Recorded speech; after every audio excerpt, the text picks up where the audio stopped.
So we were there before them, doing a lot of airstrikes, a lot of lethal dynamic targeting. And I was one of the guys that was controlling a lot of these strikes very close to the target area. And some of the strikes would kill 60 people, 80 people, huge, huge ordnance dropped on these houses and buildings. And I had about 13 of them in a row that were huge numbers.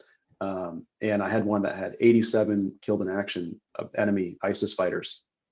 And the target engagement authority, which is a 1-star general, he was a conventional army general that was posted at Fort Hood, but was doubling his time as a Fort Hood general and a decision maker inside of this joint operations task force that we had. And he's on, he comes in there and he's like, I'd like to speak to the guy that's doing these strikes. That was me. So I go in there and he's like, yeah, I just wanted to meet you. I was like, oh, I'm glad to meet you too, sir. What would you like to talk about? He's like, well, I've just never met one of you before.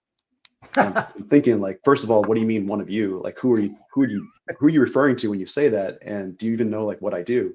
And he did clarify he never met a human intelligence collector face to face, which was a huge shock to me because he's a 1-star general. Us on the ground would expect that a general would have met someone like us before, maybe not in that capacity in Iraq, but at least somewhere on the base. And the second point that the reason he wanted to talk to me is I saw these numbers and, I'm approving all these strikes and it says here 80, it was actually 86. And he said, I have a problem with that number. I was like, oh, what is that? And he said, well, it's divisible by 2. And I said, oh, okay, but that's the number. And I actually validated that with multiple other human sources who corroborated that. I had someone working in the hospital that counted bodies coming in. I had somebody that was working on the construction team that was counting bodies out of the rubble. Like I was verifying these numbers as accurately as I could.